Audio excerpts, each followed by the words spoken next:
Unarguably one of the billionaires in Africa.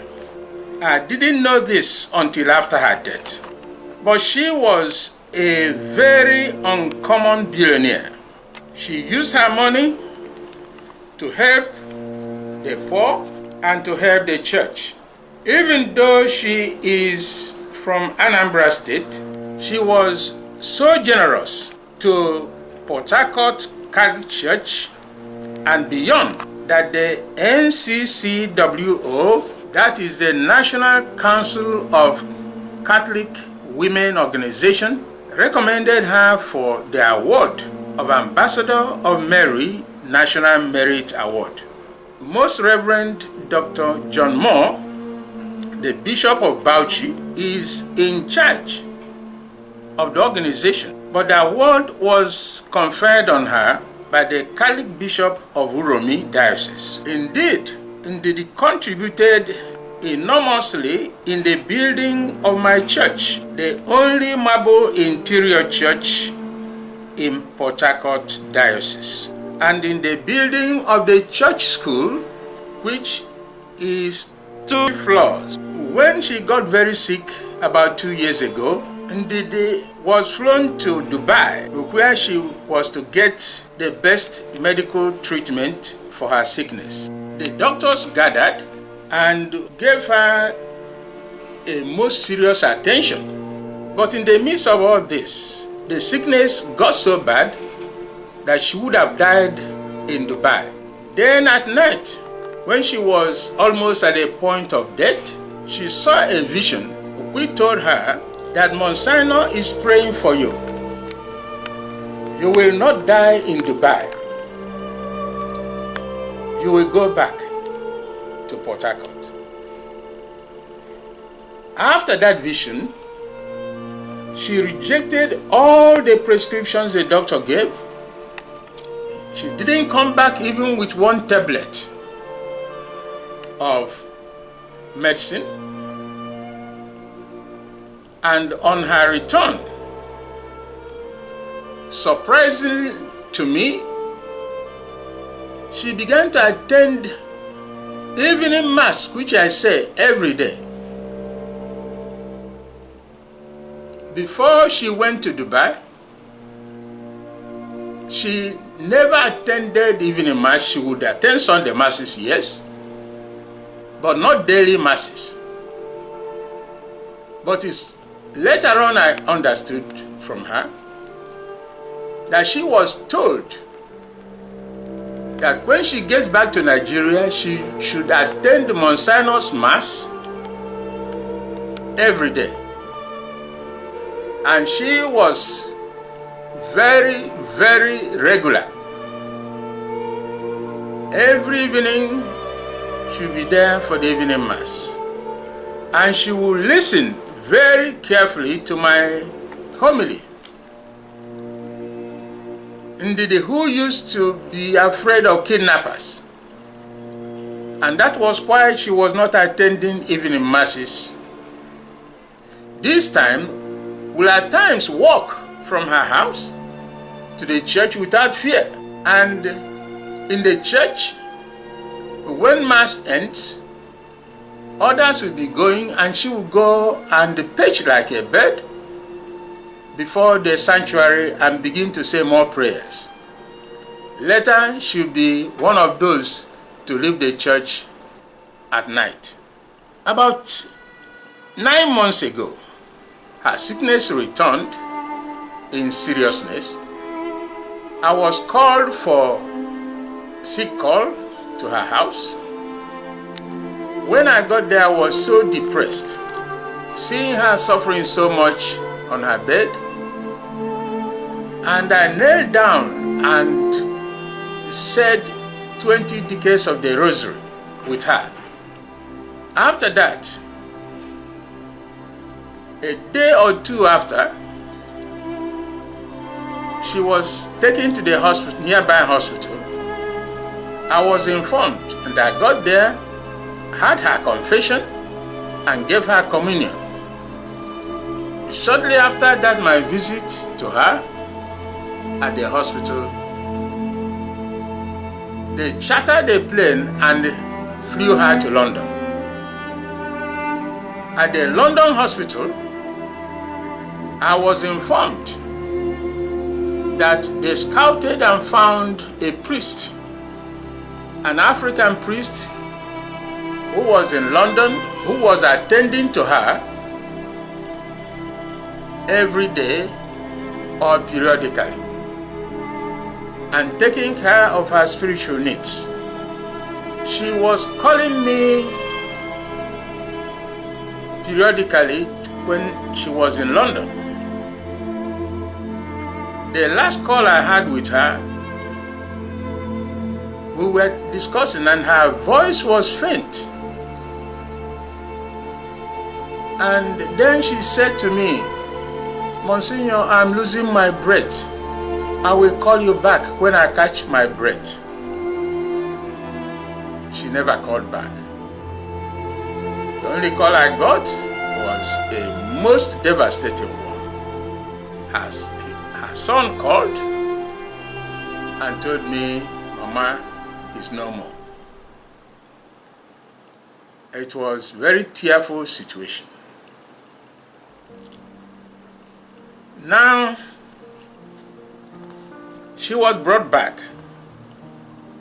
with an out-of-this-world coffin. I don't want to dwell on that. Before she was buried, we had service of songs for her here in Allsaints Church. So many people crowded in the church. So many crying. The day her death was announced, it was the greatest wailing that ever took place in any church in Port Harcourt. People wailed audibly, especially when we had prayed. The church had prayed. Even we went into Rosary Novena, specifically to beg Jesus through Mary to let her live. She died on the 4th day of our Rosary Novena. It was heartbreaking. But why should indeed die when even children were saying the rosary for her? Block Rosary children were asked to pray for her, and she would be sending money to buy drink and rice for them. He specifically told me, "Give them rice, they like rice, they like malt," and she sent money. So the Block Rosary children were all praying specifically for her recovery and return, but she died. And when she was brought back, we had service of songs. That was the night she appeared the first time. I wasn't informed of this. The visionary that saw her told my secretary to inform me. The secretary did not inform me until she appeared the second and the third time. The second time she appeared was after her funeral. We went to Anambra with buses to bury her.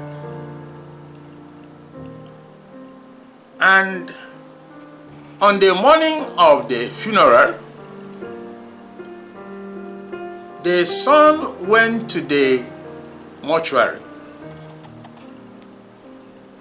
and took from the container the special rosary I bought for her from the National Basilica of the Immaculate Conception, Washington, D.C., which happened to be in the compound of my school where I did my master's and doctorate, and lived in a hostel called Caldwell Hall for 3 years, just a few yards to the National Basilica.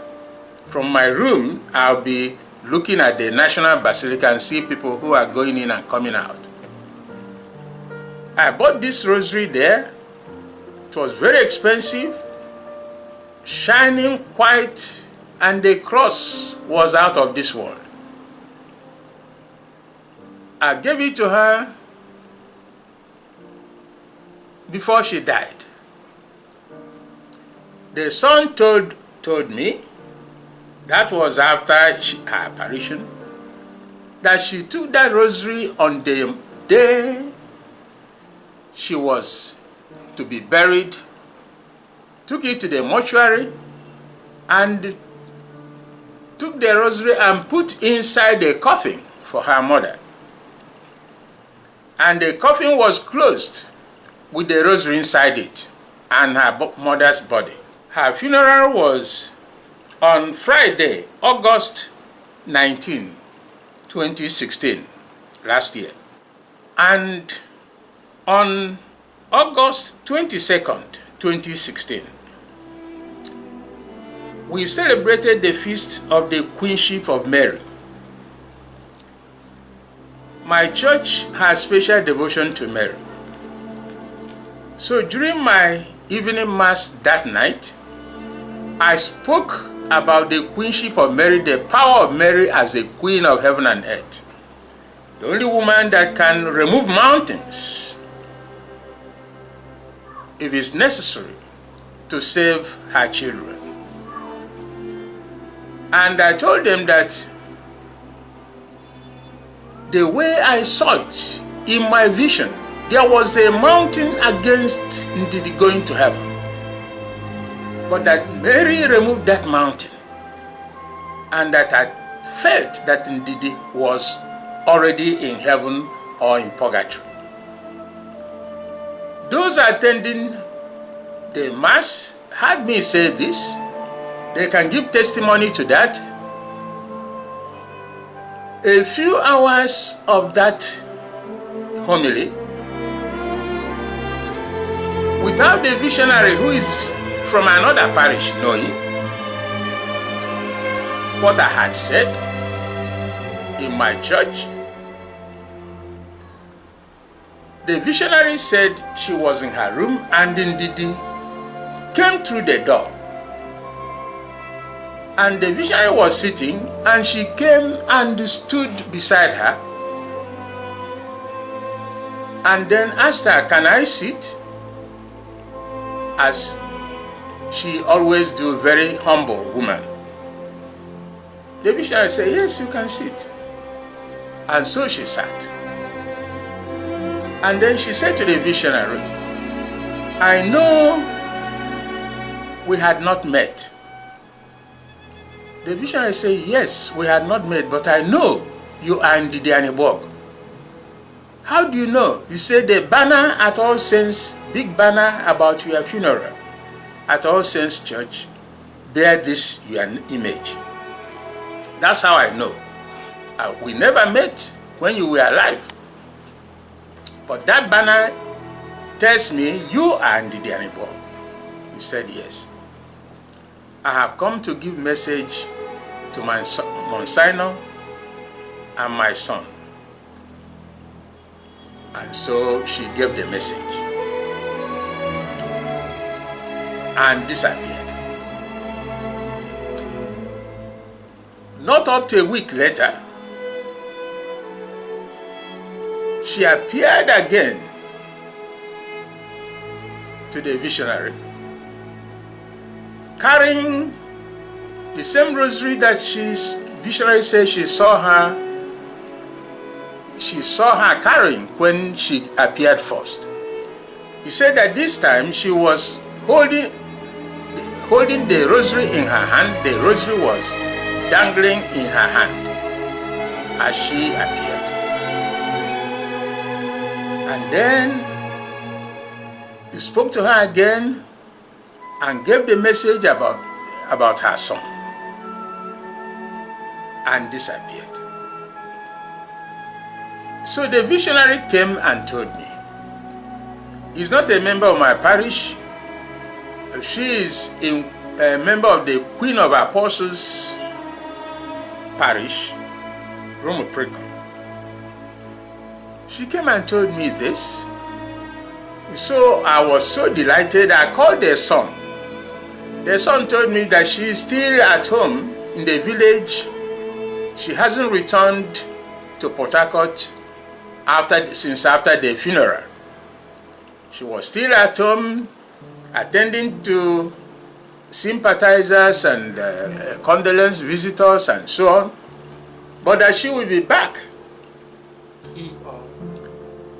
He was attending to, so that he will be back.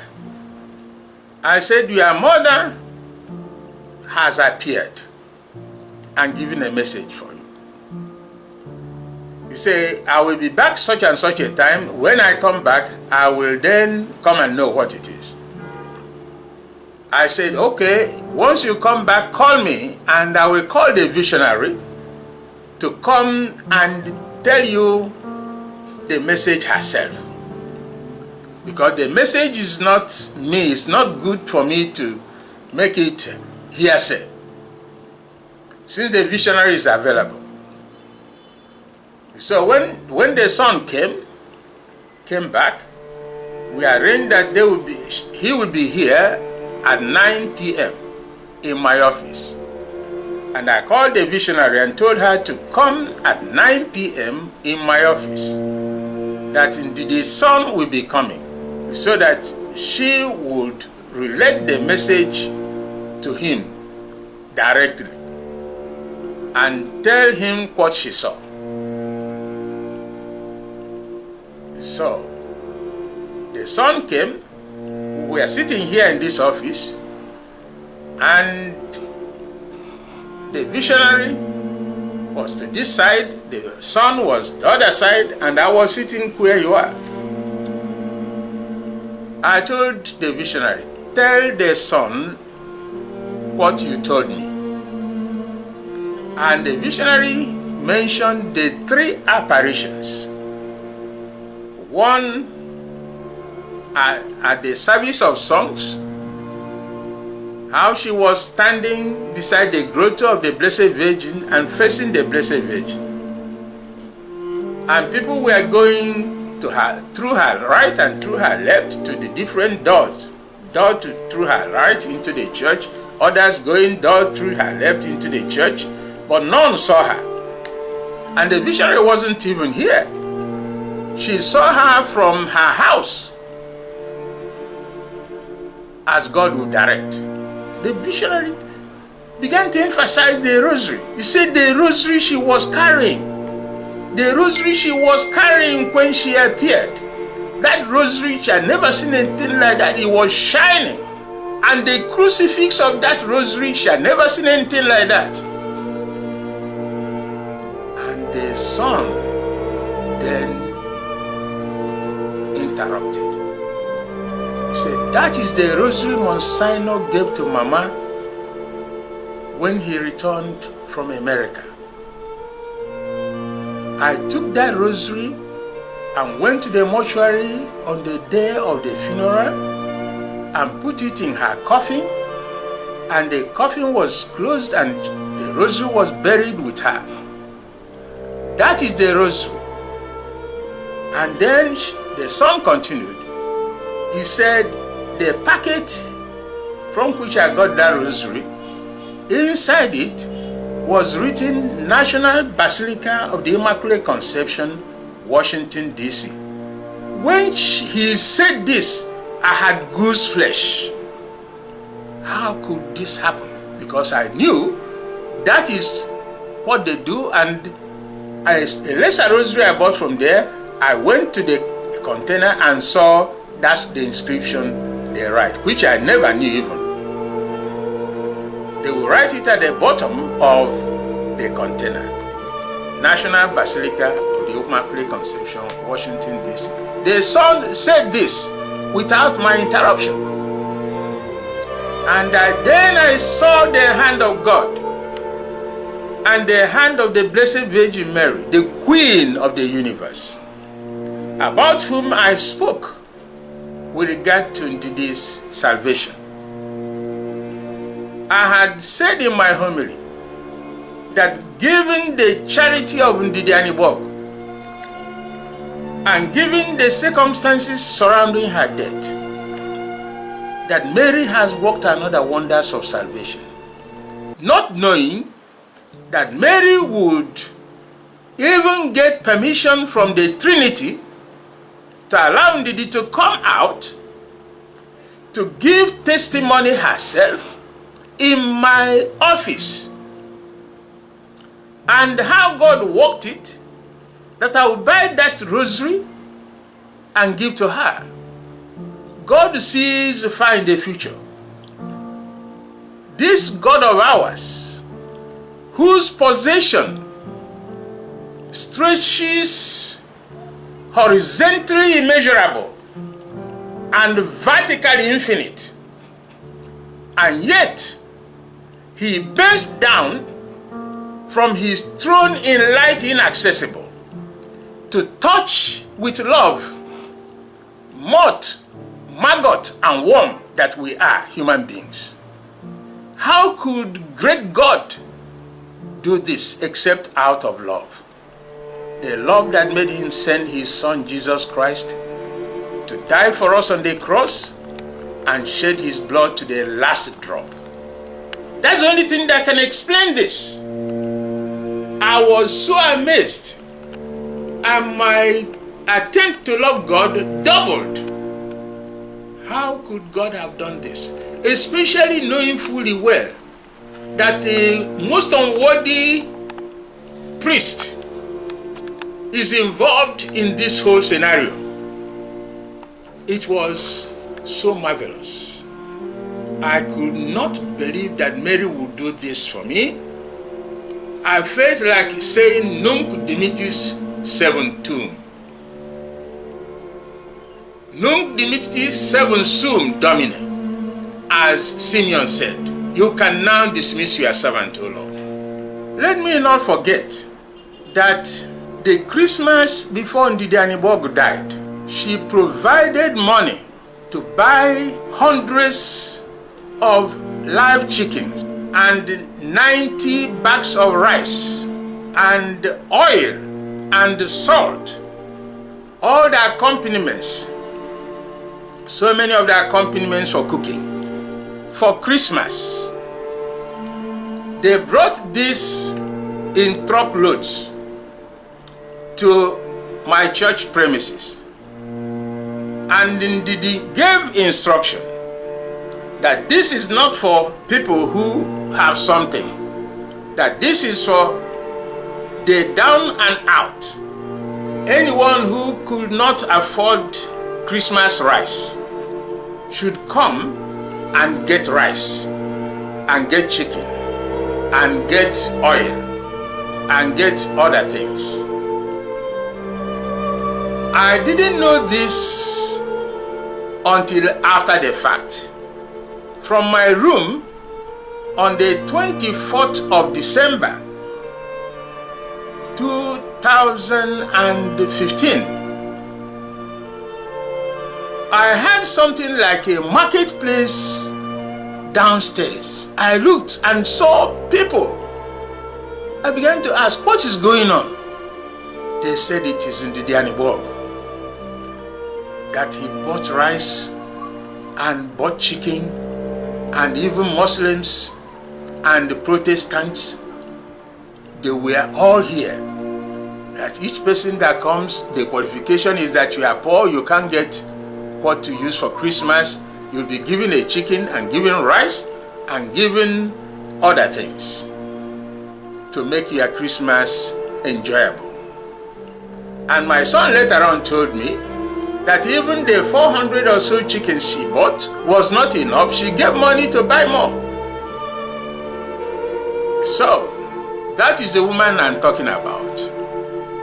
That's in the book. There are so many other things, but we cannot talk about all of that now.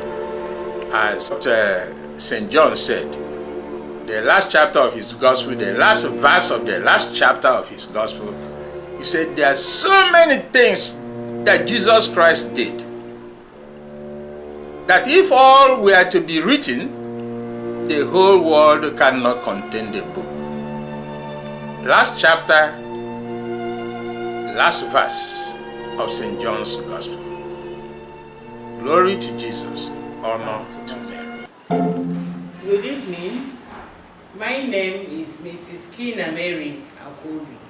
I want to talk about Madame Didi's appearance to me. Even though we have not met when she was alive, on the day of her service of song at Allsaints Catholic Church, Rumueme, Agip, I saw Madame Didi standing by the grotto, watching people entering for her service of song. I was watching her because the person I saw standing by the grotto was the same person at the banner of the funeral. That was the first appearance of Mrs. Didi Annenberg. After her burial, on the 22nd August 2016, the feast of Queenship of Mary, Mother of Jesus, she came to me in my room at night. And she came wearing a silky, immaculate, long gown, white, with a white rosary in her hands. She came and asked for my permission to sit down. I told her, if heaven could permit you to come to me, who am I not to allow you to sit down? She said, I may have not met her alive.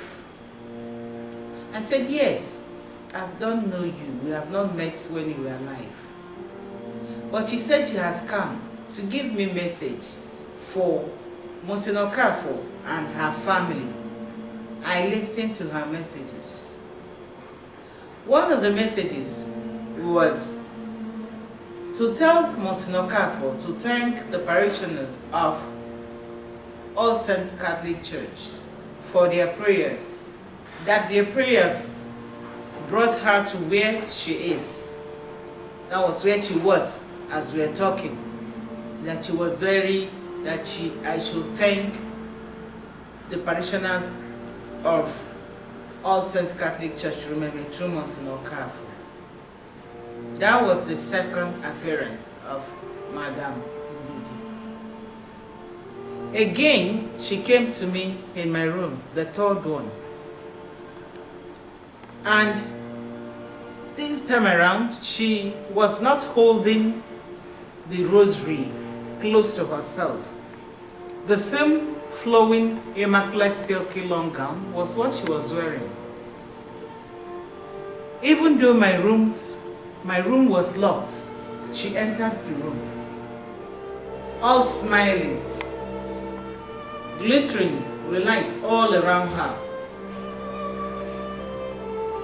holding her rosary in her hand as if she wants to say something about the rosary.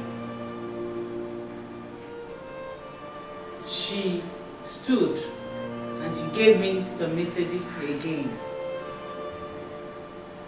When all these things were happening, I needed to talk to someone.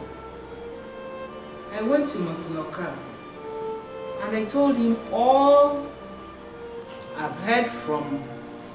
heard from Madame Didi and all I saw, and the messages Madame Didi sent across to the son, the family.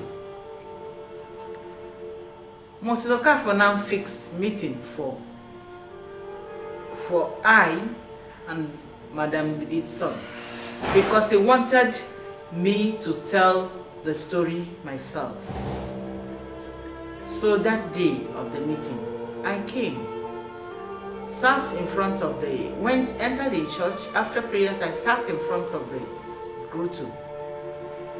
Madam D came and stood by me. Not quite long, a vehicle stopped and 2 men came down. She beckoned on her son and she said, "That is my son. I've never seen her son. Follow him." And I stood up because the son was walking into Monsignor's house. I now followed and we went. When we entered the office, Monsignor's office, Monsignor called me and said, "Tell the story, narrate the story that this is Madame Didi's son. Tell the story, say the message." I narrated the messages. I mentioned the white rosary. The man was surprised and he exclaimed and said, "White rosary?" I said, "Yes." He said, "This same white rosary was the rosary Monsignor gave to my mom when Monsignor came back from US.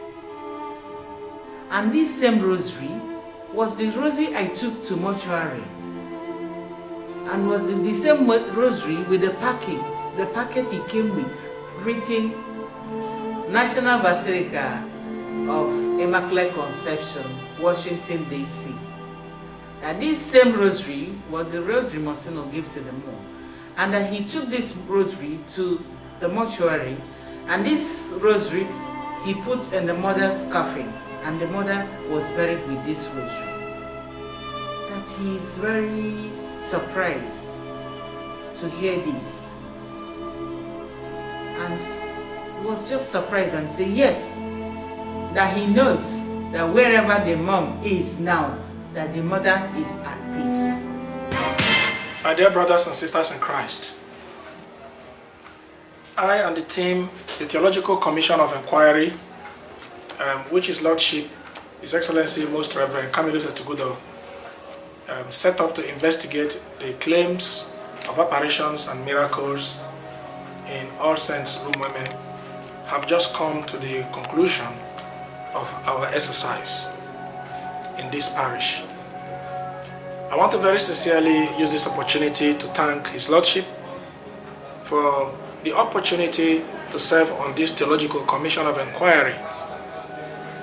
What we have witnessed, what we have seen and heard from the testimonies of all those who have been affected in one way or the other are quite very revealing, and they have equally, or they will equally enable my ministry and the ministry of my brothers who were with me on this commission. And so we want to thank the Bishop for giving us this particular responsibility and for all the insights that we have gained from it. On another note, I want to say that listening to the 13 testimonies of parishioners of Allsaints Rumueme, there is no doubt that miracles have taken place in this church. And we can classify or sort out those miracles as predominantly three. There have been nature miracles of God's miraculous intervention of one of you from a plane crash, and the other one from an accident, or the case of the man whom robbers wanted to shoot and the guns failed. All these are nature miracles. There are equally healing miracles as apparent in the case of Veronica Ajuebon and many other people who have received these miracles and who have testified. So the healing miracles form the second class of the miracles that have taken place here. And thirdly, there have been wonderful manifestations of the presence of the Blessed Virgin Mary in the apparitions which have taken place here. Particularly the one of the Protestant woman whom the Blessed Virgin appeared to in a hospital after her initial doubt. So there is no doubt that all these have taken place here. I will want to use this opportunity to thank the Very Reverend Monsignor Professor Festus Okafor, whom God has used as an instrument to midwife all the miraculous developments and all the miraculous interventions that has taken place in Allsaints Catholic Church, Rumueme. This is what it should be. Priests should be sensitive to when heavens and earth intersect and bring about a miraculous manifestation in their parishes. And we should report these manifestations so that it will help to strengthen the faith of our other weaker brothers and sisters. Many Catholics today go to the Pentecostal churches where they listen to testimonies, and sometimes some of these testimonies are arranged testimonies, all clearly concocted to win them members. But here are credible witnesses that have taken place amongst us, which we should share amongst ourselves, share with the diocese, share with the people of goodwill, share with the people of faith, so that our people's faith will be strengthened. Remember the power of testimonies. In the case of the woman who came to the well of Sychar to draw water and encountered Jesus, she went home to tell them what she had noticed and what she had seen. And on the strength of her testimony, the entire town came to the well. And when they heard Jesus,